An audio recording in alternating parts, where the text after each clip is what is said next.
माझ्या महाराष्ट्रातील बांधवांनो, भगिनींनो आणि मातांनो, नमस्कार. जय महाराष्ट्र.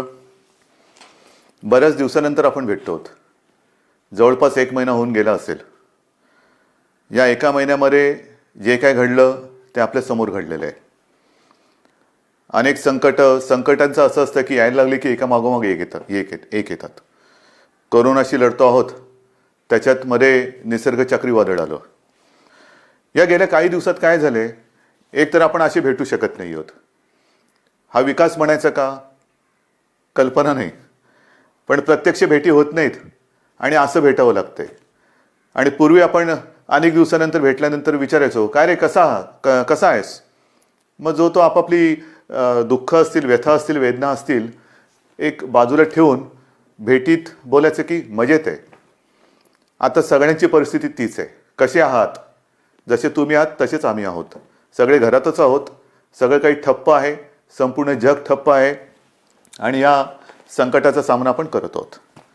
आज मी आपल्याशी बोलताना, परवा 1 तारीख आहे. ही 1 तारीख आषाढी तर आहेच, पण जे आपल्यासाठी डॉक्टर्स योद्धे बनून लढत आहेत, त्यांचा डॉक्टर्सचा राष्ट्रीय डॉक्टर दिन आहे.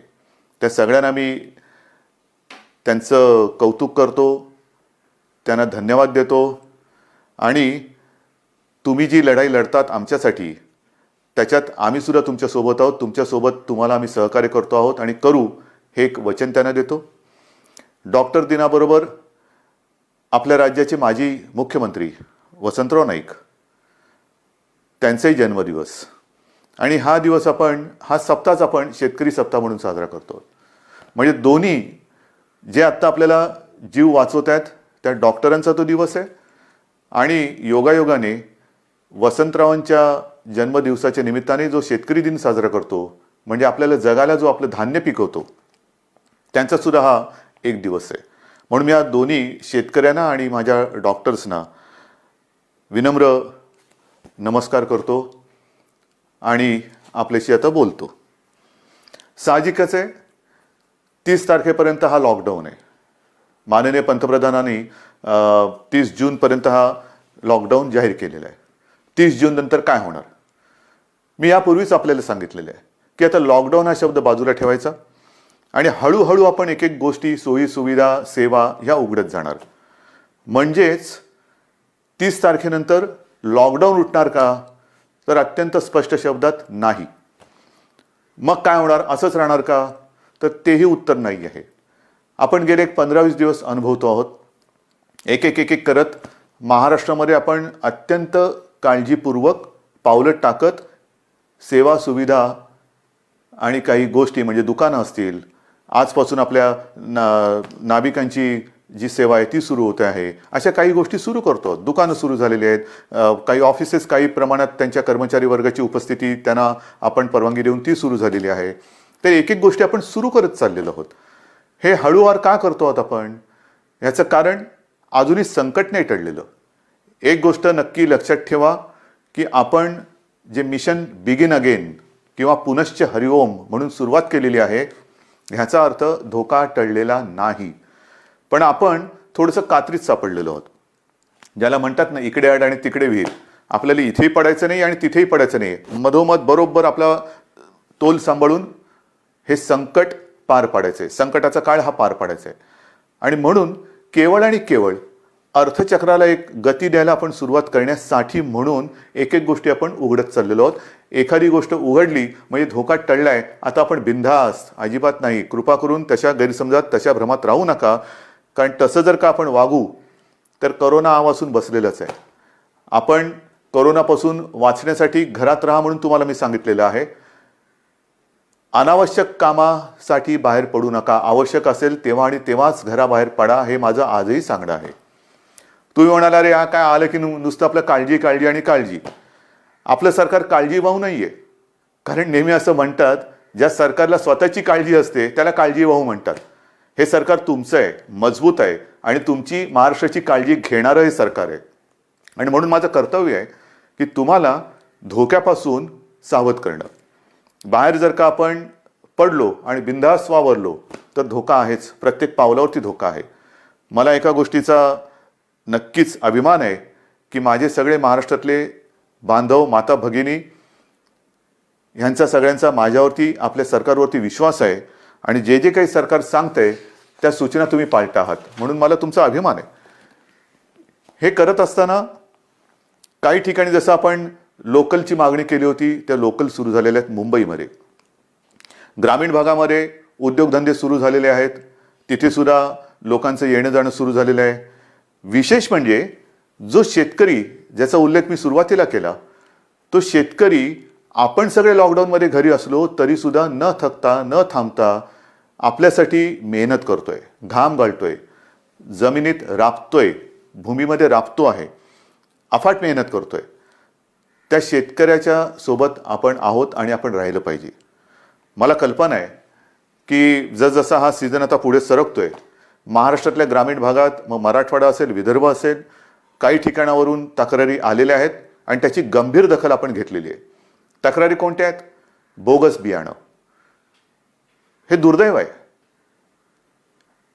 हे दुर्दैव आहे ह्याचं. कारण शेतकरी हा एकतर शेतकऱ्याची अवस्था सगळ्यांचीच सारखी झालेली आहे, रोजगारच नाहीये. तरी देखील मागचा पुढचा विचार न करता हा शेतकरी आपल्यासाठी मातीत राबतोय हे आपल्याला सर्वांनाच माहिती आहे. मरमर मरून, राबून, अफाट कष्ट करून जे बियाणं त्यांनी पेरलं ते बियाणं उगवलंच नाही. मग काय करायचं? दुबार पेरणीचं संकट आलं, आणायचे कुठून पैसे? एक तर असंही कर्जाचं ओझं जे आपण बऱ्याचशा प्रमाणात उतरवलेलं आहे आणि जे राहिलेलं आहे, जो शेतकरी माझा या कर्जमुक्तीच्या योजनेमधून काही कारणासाठी, म्हणजे जसं मी मागे सांगितलं तुम्हाला की 2 टप्प्यात जे आपण करणार होतो कर्जमुक्ती, त्याच्यातला काही भाग, काही लाख शेतकरी हे नेमकं तिथल्या स्थानिक निवडणुका आल्या, आचारसंहिता सुरू झाली म्हणून ही कर्जमुक्ती तिथली थांबली. त्याच्यानंतर करोनाचं संकट आलं म्हणून ही कर्जमुक्ती थांबली. पण आता आपण ठरवलेलं आहे की लवकरात लवकर हा उरलेला सुद्धा शेतकरी आहे त्याला देखील कर्जमुक्त करायचं. मग हे असं सगळं करून पैसा जमवून तो आपल्यासाठी बियाणं विकत घेतो, पेरतो आणि राबतो आणि बियाणंच उगवलं नाही. पण मी माझ्या शेतकरी दादांना सांगू इच्छितो की तुम्ही काळजी करू नका, हे सरकार तुमचं आहे. ज्यांनी तुम्हाला फसवलेलं आहे ते कायद्याच्या कचाट्यातून सुटणार नाही. त्यांच्यावरती गंभीर गुन्हे दाखल करून त्यांना सजा तर होईलच, पण जे नुकसान तुमचं झालेलं आहे, त्यांनी केलेलं आहे, त्यांच्याकडनं तुम्हाला हे सरकार नुकसान भरपाई सुद्धा मिळून दिल्याशिवाय राहणार नाहीये. काळजी करू नका. हे सरकार म्हणजे असं बेवारशाचा कारभार नाहीये, कोणी यावं आणि माझ्या महाराष्ट्रातल्या जनतेला फसवून जावं, अजिबात नाही चालणार. ज्यांनी शेतकऱ्यांना फसवलेलं आहे त्यांना शिक्षाही होणार, त्यांना शिक्षाही करणार. आणि म्हणून मला असं वाटतं की एक संधपणा जो आपल्यामध्ये आहे तो फार महत्त्वाचा आहे. मला विशेष धन्यवाद आणखीन सर्व धर्मियांना द्यायचे आहेत, सर्व धर्मीय. मग त्याच्यामध्ये माझे हिंदू आलेच, मुस्लिमही आले, ख्रिश्चनही आले, शीख पंथी आले, सगळेच आले. ह्याचं कारण मी मागे आपल्याशी बोललो होतो. साधारणतः शिमगा म्हणजे होळी झाली, शिमगा झाला आणि कोरोनाची बोंबाबोंब सुरू झाली, ती अजूनही कायम आहे. सगळ्यांनी, मग तो ईद असेल, मग आपली रामनवमी असेल, आता तर मुख्य म्हणजे आषाढीची वारी, आषाढी एकादशी आता परवा आहे, मी चाललोय. पण सगळ्यांनी आपल्याला एक सामाजिक भान ठेवून हे उत्सव अत्यंत शिस्तबद्ध पद्धतीने, जसं सरकार सांगते तशा पद्धतीने ते आता साजरा, हा शब्द विचित्र आहे पण घरातल्या घरात का होईना साजरा करतात. सगळ्यांनाच धन्यवाद दिले पाहिजेत. आपल्या परंपरा आहेत, आषाढी एकादशीची परंपरा, वारीची परंपरा ही किमान 700-800 वर्षापूर्वीपासूनची आहे. आणि आपल्याशी मी आज बोलताना 2020 साल सुरू आहे. मला 2010चं साल आठवलं. 2010 साली मी पांडुरंगाचं दर्शन घेतलं. कसं घेतलं आपल्याला माहिती आहे. मी हा संपूर्ण वारीचा पाठपुरावा केला, पण मी वारीत प्रत्यक्ष सहभागी न होता हेलिकॉप्टरमधून सहभागी झालो आणि एरियल फोटोग्राफी केली. त्याचं पुस्तकसुद्धा मी आपल्या चरणी तुम्हाला मी सगळ्यांना अर्पण केलेलं आहे. पाहावा विठ्ठल. मी विठ्ठल पाहिला, नक्की पाहिला. मंदिरात जाऊन नाही पाहिला कारण मी हेलिकॉप्टरमध्ये होतो, पण अथांग पसरलेल्या त्या वारकऱ्यांमध्ये मला ते विठ्ठलाचं विश्वरूप दिसलं. माझ्यासारखा भाग्यवान मीच असेन. विश्वरूप ज्याला म्हणतात ते विश्वरूप काय असतं ते विश्वरूप मी त्या वारकऱ्यांच्या रूपात पाहिलं. देहभान हरकून हे वारकरी विठू नामाचा गजर करत चालत असतात. अक्षरशः देहभान हरकलेले असतात. म्हणजे कशाचं काही त्यांना सगळं जग आजूबाजूला आहे नाही आहे नाही, बस विठू माऊली विठू माऊली विठू नामाचा गजर करत ते चालत असतात. ही गेल्या अनेक वर्षाची परंपरा. अनेक ठिकाणावरनं संत महात्म्यांच्या पालख्या तिकडे येतात आणि मग ते रिंगणं होतात. मध्ये मग ते इंदापूरचं रिंगण असेल, वाखरीचं रिंगण असेल, ते घोडे धावतात. हे सगळं अप्रूप हे केवळ आपल्या देशातच होऊ शकतं. पण त्या सगळ्या वारकऱ्यांनी सुद्धा संयम दाखवला. जे सरकार म्हणेल ते, हे असे नागरिक कुठे सापडणार तुम्हाला. आणि त्या वारकऱ्यांना सांगतोय की नाईलाज म्हणून आपल्याला यावेळेला तो सगळा वारीचा सोहळा हा आटोपशीर करावा लागला. पण मी आपल्या वतीने आपल्या विठुरायाला साकडं घालायला जाणार आहे, नक्की जाणार. विठुरायाला मी साकडं घालणार की विठुराया हे काय आहे, कोणते दिवस आहेत, कशी दिवस आहेत, कशी परिस्थिती आहे. हे तुझे लाखो करोडो भक्त आज तुझ्या दर्शना विना घरातल्या घरात आहेत. आणि का तरी अशी विचित्र परिस्थिती आलेली आहे. तुझे चमत्कार आम्ही अनेक ऐकलेत, आम्ही तुमचे चमत्कार अनेक चित्रपटातून पाहिलेत. पण आता हा चमत्कार आम्हाला दाखव आणि हे करोनाचं संकट लवकरात लवकर नष्ट करून केवळ माझा महाराष्ट्रच नाही तर संपूर्ण जगाला पुन्हा एकदा सुखाचे, समृद्धीचे आणि निरोगी आयुष्याचे दिवस दाखव. हे साकडं घालायला मी जाणार आहे. वारकऱ्यानो, आशीर्वाद, तुमचे आशीर्वाद माझ्या पाठी असू द्या की ते आशीर्वाद घेऊन मी विठुरायाचे आशीर्वाद घ्यायला जाईन. आणि मला खात्री आहे तुम्ही जर मागे उभे राहिलात ना तर आपली विठू माऊली सुद्धा त्या माझ्या साकड्याला यश दिल्याशिवाय राहणार नाही. तुमचे आशीर्वाद मी आज मागतोय. मी आषाढी एकादशीला तुमच्या सगळ्यांचा प्रतिनिधी, मुख्यमंत्री म्हणून नाही, तो मान बहुमान वेगळा, पण मी तुमचा प्रतिनिधी म्हणून मी जातो आहे. जेव्हा तिथे मी पोहोचेन तेव्हा मी तुमचा प्रतिनिधी, वारकरी म्हणून मी तिथे पोहोचणार आहे. म्हणून मला तुमचे आशीर्वाद पाहिजेत. आषाढीची ही उद्याची आषाढी, परवाची आषाढी एकादशी येते. त्याच्यानंतर दहीहंडी येते. दहीहंडीच्या मंडळानं सुद्धा मला खास धन्यवाद द्यायचे. कोणीही माझ्याशी बोलायला आलं नाही, कोणी कोणाशी चर्चा केली नाही, पण एक सामाजिक भान ठेवून त्यांनी स्वतःहून दहीहंडीचा उत्सव हा रद्द केला. ह्यालाच म्हणतात एक सामाजिक जाणीव, सामाजिक भान. शेवटी उत्सव म्हणजे काय, कोणासाठी उत्सव, आनंदासाठी असेल. पण जर हे संकट चहूबाजूनी आपल्याला वेढून टाकत असेल तरी देखील आम्ही उत्सव साजरे करतोय, हे असा आंधळेपणा नाही उपयोगाचा. मग दहीहंडी झाल्यानंतर मी काल परवाकडेच गणपती उत्सवाबद्दल एक आपल्याला विनंती केलेली आहे. कारण जसं वारीची परंपरा आहे, दहीहंडी आपल्याकडे साजरा होतोय, मग गणपती बाप्पा येणार, मग नवरात्री येणार, मग दिवाळी येणार, त्याच्यामध्ये ईद येणार, मग आपल्या मुंबईमध्ये माउंट मेरीची यात्रा येणार. हे सगळे सणवार, हे सगळ्या धर्मियांचे हे आता येणार. पण त्याच्यामध्ये जर का आपण आपलं सामाजिक भान पाळलं नाही तर ज्या संकटाशी आपण लढतो आहोत त्या संकटाला आपण आपला दरवाजा उघडा करून देतो आहोत. म्हणून मी गणपती उत्सवात सगळ्यांना विनंती केलेली आहे. एक तर सर्व मंडळांची मी बैठक घेतली आणि त्यांना सुद्धा मला खास धन्यवाद द्यायचे आहेत की सर्व मंडळांनी एक सुरामध्ये सांगितलं की उद्धवजी, सरकार घेईल तो निर्णय आम्हाला मान्य आहे. तुम्हाला सुद्धा मी मनापासून नमस्कार करतोय. आणि गणरायाला सुद्धा हेच, जे विठुरायाच्या चरणी मी प्रार्थना करतोय, आपण जो निर्णय घेतलाय की यावेळेला एक सामाजिक भान ठेवून हा उत्सव साजरा करूया. मी सर्वांना विनंती केलेली आहे की जिथे जिथे सार्वजनिक गणेशोत्सव होतात, मुंबई, पुणे, सर्वत्र राज्यभर होतात. मग काय मूर्त्या 15-15, 20-20 फूट असतात, 22 फूट, 23 फूट. नाही, आता ही परिस्थिती तशी नाही आहे. सर्वांनी थोडा संयम ठेवा. आणि मूर्तीची उंची जास्तीत जास्त मी 4 फूट सांगितलेली आहे. का 4 फूट सांगितली तर मूर्ती हलवताना सुद्धा जास्त लोक एकमेकाच्या जवळ येता कामा नयेत. विसर्जनाची सुद्धा, आगमनाची मिरवणूक नाही, विसर्जनाची मिरवणूक नाही. मग गणेशोत्सव साजरा कसा करायचा, अजून थोडा अवधी आहे.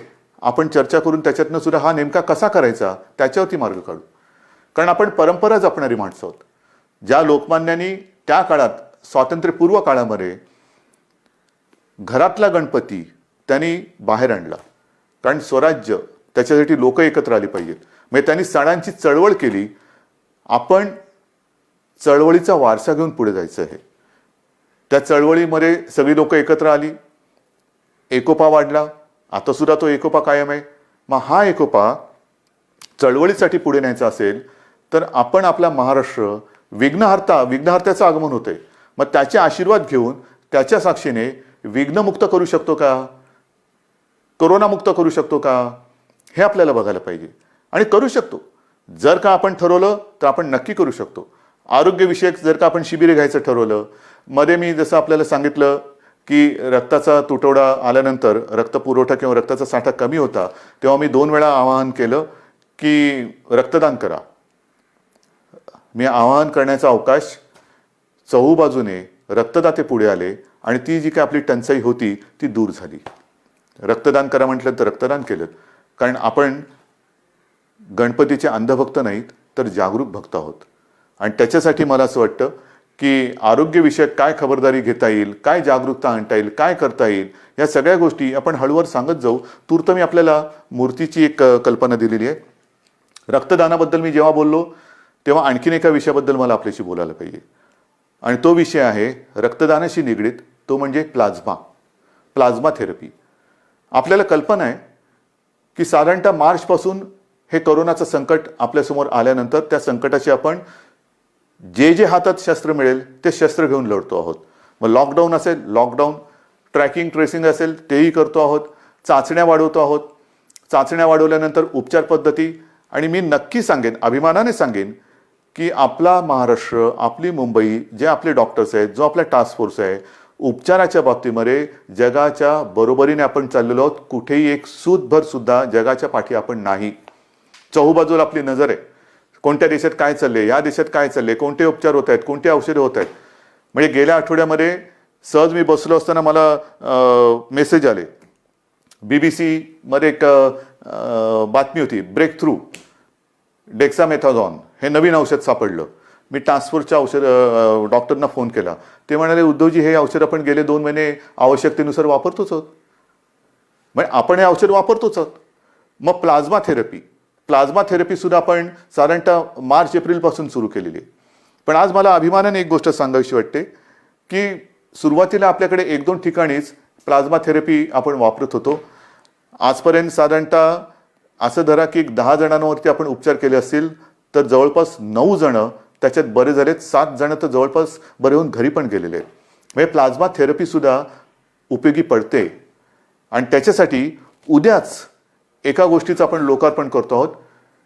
जे करतो आहोत ते तळमळीने करतो आहोत, मनापासून करतो आहोत आणि आवश्यकतेपेक्षाही थोडे जास्त करण्याचा आपला प्रयत्न आहे. आणि उद्या आपण एक गोष्ट अशी करतोय की कदाचित शब्द वापरतोय, कदाचित देशातलं सगळ्यात मोठं प्लाझ्मा थेरपी देणारं आपलं राज्य ठरेल. प्लाझ्मा थेरपीचा वापर करणारं आपलं राज्य ठरेल. कारण आपण ही केंद्र वाढवतो आहोत. पहिल्यांदा 2 होती, त्याचा विस्तार आपण करतो आहोत. उद्या कदाचित देशातलं सगळ्यात प्लाझ्मा थेरपीचा वापर करणारं पहिलं राज्य ठरेल आपलं. पण हे सुविधा झाल्या. मला जे खास करून ज्यांना कोरोना होऊन जे सुखरूप बरे होऊन घरी गेलेत त्यांना एक विनंती करायची. रक्तदान हे कसं, एक रक्तदान कोणी करू शकतो, पण प्लाझ्मा कोणाचा वापरू शकतो? रक्तगटाप्रमाणे तर तो वापरावा लागतोच. पण ज्यांना कोरोना होऊन जे बरे झालेत आणि ज्यांच्या शरीरात ती अँटीबॉडी तयार झालेली आहे, अशांचं रक्त घेऊन त्यातनं प्लाझ्मा घेऊन त्या रक्तगटाच्या रुग्णाला जर तो प्लाझ्मा आवश्यकतेनुसार वापरला तर बऱ्याच रुग्णांचा प्राण आपण वाचवू शकता. आणि म्हणून खास करून मला जे रुग्ण बरे होऊन घरी गेलेले आहेत त्यांना विनंती करतो आहे की कृपा करून आपण पुढे या. आमच्या शासकीय विद्यालयांना जी वैद्यकीय विद्यालय आहेत त्यांना संपर्क करा. शासकीय डॉक्टर्स आहेत त्यांना संपर्क करा. आणि आपण जसं रक्तदान करतो, रक्तदानच करायचं आहे, पण तसं प्लाझ्मा दान करा की जेणेकरून आपण वाचलात, आपल्या माध्यमातून आणखीन काही जण वाचू शकतो. ह्यालाच तर आपण एकत्रितपणा म्हणतो, ह्यालाच तर आपण एकजूट म्हणतो. आणि ती आपल्या रक्तामध्ये आहे. आणि ती मी मागेही म्हटलं होतं, लढणं हे आपल्या रक्तात आहे. आणि जेव्हा रक्ताचा तुटवडा होता तेव्हा रक्तदान करून हा लढाऊपणा आपण सिद्ध केलाय. आता हा पुन्हा एकदा सिद्ध करण्याची नव्हे, पण त्याच्या आवश्यकतेनुसार वापर करण्याची गरज आहे. बांधवांनो आणि माता भगिनींनो, एक गोष्ट नक्की आहे की जसं मी औषधाच्या बाबतीत तुम्हाला सांगितलं की कोणत्याही औषधाच्या बाबतीत आपण पाठी नाही आहे. सुरुवातीपासून जी औषधं आपल्याला वाटतात की वापरली पाहिजेत, म्हणजे आता सगळीकडे रेमडेसिवीर कितीला मिळणार, रेमडेसिवीर मिळणार की नाही, रेमडेसिवीरची किंमत काय होणार, मग फॅविपिरावीर, म्हणजे जशी जशी नावं येतात तसतसं त्याचा बोलबाला होतो. पहिला होता तो एस सी क्यू हायड्रॉक्सिक्लोरोक्विन, मग त्याचा एक हे झाला. ते आपण वापरतोय, आवश्यकतेनुसार वापरतोय. रेमडेसिवीर वापरतो आहोत, टॉझिलिझुमॅब वापरतो आहोत, आयव्हरमेक्टिन वापरतो आहोत, डॉक्सी वापरतो आहोत. तुम्ही नाव सांगा, ती सगळी औषधं आपण इकडे वापरतो. परंतु ही औषधं वापरायला साहजिकच आहे, आपल्याला केंद्र सरकारच्या त्या आरोग्य विभागाची परवानगी लागते. आणि मला एक गोष्ट आपल्याला सांगायची आहे, साधारणतः एप्रिल शेवट किंवा मे असेल, मेची सुरुवात किंवा पहिला मध्ये असेल, आपण ह्या औषधाच्या उपलब्धतेसाठी पाठपुरावा सुरू केला, रेमडेसिवीर आणि फॅव्हिपिरावीर. कारण तिथून परवानगी घ्यावी लागते. मग त्याच्यानंतर एका रुग्णांच्या ग्रुपवरती त्याची टेस्ट घ्यावी लागते. ती यशस्वी झाल्यानंतर मग तिथून परवानगी मिळाल्यानंतर मोठ्या प्रमाणात आवश्यकतेनुसार त्याचा वापर करावा लागतो. आता गेल्या आठवड्यामध्ये ह्याची परवानगी आपल्याला मिळालेली आहे, रेमडेसिवीर आणि फॅव्हिपिरावीर. येत्या काही दिवसात याचा पुरेसा साठा हा आपल्याला उपलब्ध होईल. किमतीची पर्वा करू नका. शासकीय आणि निमशासकीय रुग्णालयामध्ये मी तर म्हणतोय की रेमडेसिवीर आणि ही औषधं आपण मोफत उपलब्ध करून देण्याच्या विचारामध्ये आहोत. पण पहिली गोष्ट ही उपलब्ध होत आहेत आता, म्हणजे कोणी काळजी करण्याचं कारण नाही आहे. कसं मिळणार आता आहे, अजून एक थोडे दिवस आपल्याला त्याच्या साठ्याबद्दल किंवा उपलब्धतेबद्दल आपण प्रयत्न करून ती उपलब्ध करून देतो आहोत. पण एकदा का हा साठा आपल्याकडे किंवा ज्याला म्हणतो ना पुरवठा व्हायला लागला की त्याचा कुठे मी तुटवडा पडू देणार नाही, ही तुम्हाला मी खात्री देतोय. रुग्णांची संख्या वाढणार. तुम्ही म्हणणार वाढणार म्हणजे काय? नाही, तसं नाही आहे. ह्याला दोन गोष्टी आहेत. आपण अर्थचक्राला गती देण्यासाठी काही गोष्टी हळूहळू मिशन बिगिन अगेन म्हणून सुरुवात केलेली आहे. ये जा वाढली, भेटणं वाढलं, संपर्क वाढला, आणि तो संपर्क वाढल्यानंतर साहजिकच आहे रुग्णांची संख्या ही सुद्धा वाढत चाललेली आहे. पण ही रुग्णांची संख्या वाढत असताना आपण टेस्टची संख्या सुद्धा वाढवतो आहोत, आणि ती वाढवलेली आहे. म्हणून आता रुग्ण येण्याची वाट न बघता आपण व्हायरस पोचायच्या आत तिकडे पोहोचण्याचा प्रयत्न करतोय. चेस द व्हायरस ही एक नवीन संकल्पना मुंबईत सुरू केली, ती संपूर्ण राज्यभर आता आपण राबवत आहोत. Chase the virus. आणि त्याच्यासाठी रुग्णांची संख्या जरी वाढत असली तरी आपल्याकडे आरोग्य सुविधाही आपण वाढवत आहोत. औषधांची सुद्धा कुठेही टंचाई होणार नाही. औषधोपचार ते सुद्धा वाढवत आहोत. पण या निमित्ताने मला पुन्हा एकदा काही डॉक्टर्स जे आहेत, ज्येष्ठ डॉक्टर्स, मी समजू शकतो प्रत्येकाला जीवाची काळजी असतेच, पण काही ज्येष्ठ डॉक्टर्स जे 55-60च्या वरती आहेत, पण अनुभव आहे त्यांना, 55-60च्या वरती आहेत, आणि ज्याला आपण म्हणतो की हाय रिस्क, म्हणजे ह्या डॉक्टर्सना सुद्धा, त्यांना सुद्धा सकाळ दुपार संध्याकाळ रात्र 24 तास ही रुग्णांची काळजी आहेच. तर त्यांना सुद्धा इतर काही व्याधी किंवा विकार आहेत, म्हणजे डायबिटीज असतील, किडनीचे विकार असतील, समजा दुसऱ्या काही आणखीन गोष्टी असतील, तर ते सुद्धा थोडेसे घाबरून हॉस्पिटलमध्ये जात नाही आहेत. मी त्यांना नम्रपणाने विनंती करतोय की आपण काळजी करू नका. एक काळ असाही होता की सगळीकडे पीपीई किट मिळत नाही, N95 मास्क मिळत नाही. आता या सगळ्याचा पुरवठा आपल्याकडे मुबलक आहे, साठा मुबलक आहे. काही काळजी करू नका. तुमच्या पाठी सरकार आहे. जे तुमच्या सुरक्षेसाठी आवश्यक आहे ती संपूर्ण खबरदारी घेण्याची तयारी सरकारची आहे. कारण आपण कोविड योद्धा म्हणायचं आणि त्याला बिना शस्त्रांनी पाठवायचं असं अजिबात होणार नाही. पण आज आपली गरज आहे, महाराष्ट्राला गरज आहे, आपल्या अनुभवाची गरज आहे. कारण अनेक ठिकाणी आपण ज्येष्ठ डॉक्टरांची एक अनुपस्थिती हे अनुभवतो आहोत. म्हणून मी सगळ्यांना विनंती करतोय की आपण जिथे जिथे असाल, हॉस्पिटलमधले असाल हॉस्पिटलमध्ये जा, खाजगी आपले दवाखाने क्लिनिक असतील कृपया सुरू करा. ज्या गोष्टीची आपल्याला उपकरणांची आवश्यकता असेल ती सरकारकडनं आपल्याला दिली जाईल. तुम्ही त्याच्यात अजिबात काळजी करू नका. तुम्हाला जे पाहिजे ते पुन्हा मिळेल, ते पूर्ण मिळेल. अशा पद्धतीने आपण एका बाजूला आरोग्य सुविधा वाढवत चाललेलो आहोत, एका बाजूला टेस्टची संख्या वाढवत चाललेलो आहोत, टेस्टची केंद्र वाढवत चाललेलो आहोत. आता तर काही अँटीबॉडी आणि अँटीजेन टेस्ट करण्याचे रॅपिड किट येत आहेत, तेही मोठ्या प्रमाणावरती आपण घेतो आहोत, की ज्याचा एक प्राथमिक जो आपल्याला गाईड करू शकतो, मार्गदर्शक ठरू शकतो की कोणाला हा कोरोना होऊन गेला आहे का, त्याच्याबद्दल एक माहिती मिळते.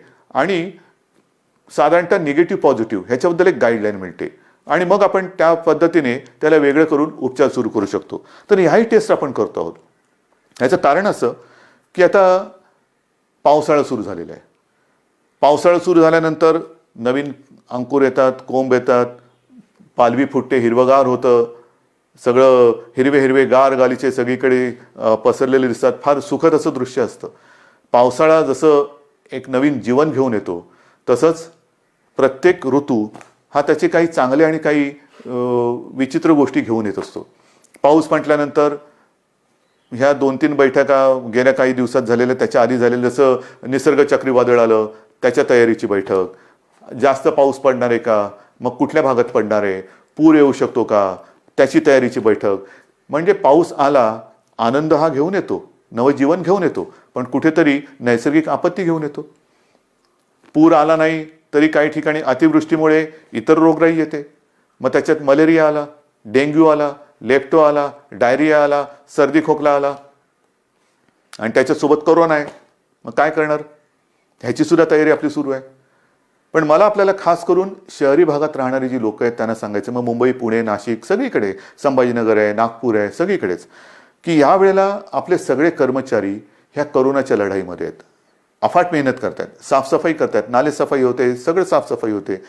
पण आता थोडी स्वतःची काळजी, मी 1-2 वर्षापूर्वी सुद्धा, किंवा मला असं वाटतं तेही त्याला 7-8 वर्ष झाली असतील, विशेषतः तेव्हा मुंबईपुरतं मी बघत होतो. आता तर माझा महाराष्ट्र, तुम्ही सगळे माझे सोबती आहात, मला संपूर्ण महाराष्ट्र बघायचं आहे. सांगण्याची गोष्ट काय की हे जे दिवस असतात ते मलेरिया आणि डेंग्यूचे असतात. आणि हा डेंग्यू असा विचित्र आहे की एक कोका कोलाच्या बाटलीचं बुच असं उपडं पडलेलं असेल आणि त्याच्यात तेवढं बुचभर जरी पाणी असलं तरी त्याच्यात सुद्धा डेंग्यूच्या आळ्या होऊ शकतात. अंड कुठे अर्धवट पडलेलं, फुटून पडलेलं आहे, टायर पडलेले असतात, हे फार धोकादायक. त्याच्यानंतर प्लास्टिकचं कवर असतं, त्याच्यात ते थोडेसे असे खळगे तयार होतात, त्याच्यात पाणी साठतं. नारळाच्या त्या काय त्याला म्हणतात, कवट्या, त्याच्यात पाणी साठतं. झाडांच्या फांद्या तुटून ढोल्या तयार झाल्या असतात, त्याच्यात पाणी साठतं आणि त्याच्यात सुद्धा डेंग्यू होऊ शकतं.